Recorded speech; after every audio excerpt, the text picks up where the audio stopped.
Viewers who aren't deeply familiar with this story, Alex Acosta, who's now the Secretary of Labor, then was the U.S. Attorney in southern Florida. How did he grant this deal, this plea bargain with Jeffrey Epstein, that he only got 13 months in the Palm Beach County Jail, and why was that a suspicious deal as you investigated it? Well, if you read the judge's opinion, the judge really went out of his way to detail the correspondence, the letters and emails that were being passed back and forth between Epstein's attorneys and prosecutors, including Alex Acosta, who there are a number of emails and letters that were written by him that clearly show that they were working in conjunction with Epstein's attorneys to keep this quiet. They were essentially trying to, there's reference in many of these letters and emails, we've got to keep it away from the victims. We don't want them to know this. We don't want the public to know this. We'd like to, do this in another jurisdiction so that no one finds out about it. I mean, if everything that prosecutors were doing was above board, then why did they try to keep it secret? I mean, that's one thing that Alex Acosta, no one has really answered. They say, well, this was approved at all levels of the Justice Department. Right. Well, if that's true, then why did they keep it secret? That's what people don't understand. Julie, what would be Alex Acosta's incentive to do that? Why would he want to suppress all this information? Why would he want to be quiet? Why would he want to keep it away from the victims and keep them out of this? What was in it for him? Why would he behave this way as a U.S. attorney? Well, think about it. He is the labor secretary. He's a cabinet member. So, his career and the careers of several of the other people involved in this case only advanced after this happened, despite, there were, stories about this over the years, but they still managed to advance in their career. How does someone who signed off on a deal for an accused sex trafficker get to be Secretary of Labor? I mean, that's the big question. That's a huge question. And that is a big question that reporters will obviously be following for some time. Donnie Deutsch, it always struck me. I was always shocked. I would sit on the set. I'm not from Manhattan, not a creature of Manhattan, obviously, but I would sit on the set and hear people from time to time come up, talk about this Jeffrey Epstein, talk about Orgy Island, talk about this sex trafficking, talk about young girls, and I always sat there asking the same thing, like, why is there no justice here? So again, for people that aren't from Manhattan, that don't know who this guy is, talk about the rich and powerful people that were always swirling around him. Yeah, I mentioned last week on the show experience that I had with him, where he kind of tried to kind of suck me into that world, and in 30 seconds could see there was something very, very wrong here. And I think the real, and Julie, I don't know if you're ever going to go there, but to really dig into the highest of the high, and not just one, men in this who had friendships with him. And that, I don't know where that story goes, but, and it's not just one, but the highest level that you can go to had genuine friendships with this man. And Julie, I mean, without naming names, you know where I'm going with this, and it's not one, it's two. Have you peeked into that?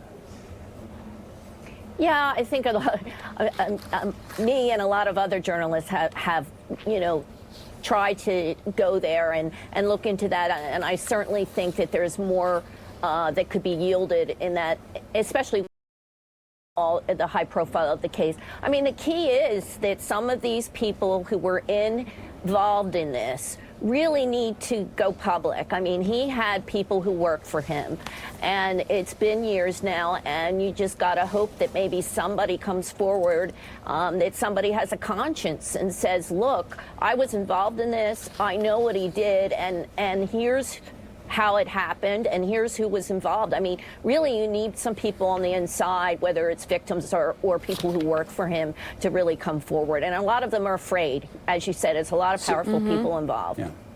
So Danny, that is the remarkable thing about this story. A lot of very powerful people involved, the most powerful people in this country in the past, possibly present. Involved in this case, And the question is, how does it get opened back up? So even if Epstein himself can't be tried again or for other things because of his plea deal, these other people, these other powerful men who may have committed rape against young 14 to 15-year-old girls, how does a case get opened back up? That part of the plea deal get opened back up so these young girls can get justice. I'm not so certain Epstein is in the clear. The CVRA, the Crime Victims Act, allows for a non-prosecution agreement to be reopened, to be blown up, because the law applies not just after someone is prosecuted, but in the pre-prosecution stage, when it is merely being investigated. And that's when this non-prosecution agreement was arrived at. And because the prosecutors did not inform the victims and keep them apprised of what was going on, that potentially gives the basis to dissolve this non-prosecution agreement. And it also, if this agreement is dissolved, consider also there are other U.S. attorneys in other jurisdictions that may have a crack at Epstein, depending on to what degree it's dissolved. For example, in the U.S. Virgin Islands, where I practice, Jeffrey Epstein has long been talked about. His island features prominently in the oceanscape there.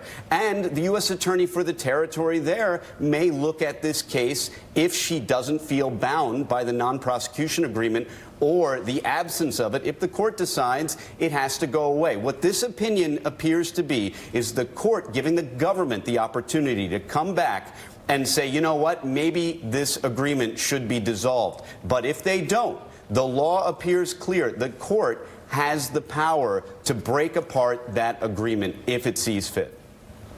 So, Julie, kind of a basic question, but what are the locations where these alleged rapes took place? Palm Beach and also the island that he owns? Are there any other locations? Yeah. Am I correct in those?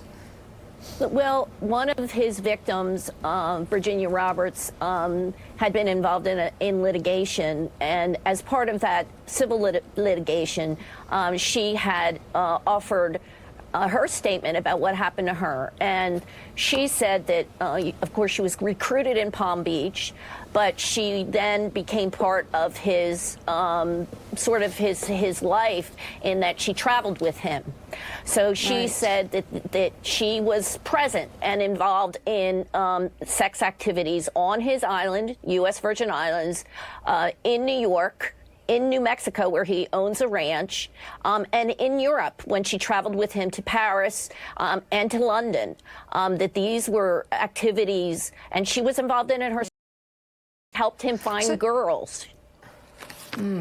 So how is it impossible at this point to get the logs of who traveled with him on his private jet to his island, for example? Well, some of those logs have been released as part of this case. I've looked at those logs. The problem with the logs is these are his pilots putting the names of people on the plane, and sometimes they're just listed by two females or AL and GM, you know, they're just listing them by initials. So even the logs are suspect because, I mean, we don't know whether they're accurate or not. And really, who are these people when they say there were two females? You know, they don't list their names. You don't even know if this is underage girls or not. Any names of prominent people on those logs?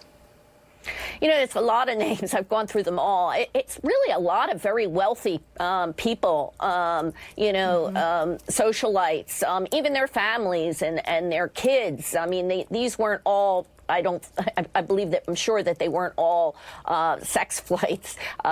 You know, he was very involved in charitable. He has donated millions of dollars to scientific and charitable foundations. And of course, there are a lot of people that wanted that money. And he, you know, they courted him. He courted them to be in these circles, especially the circles. I mean, Harvard University and a lot of their scientists were very involved with Epstein because he donated millions to the university for research. Fascinating. Julie Brown, thank you so much. And we note that you just received a prestigious George Polk Award for your work on this story. So congrats.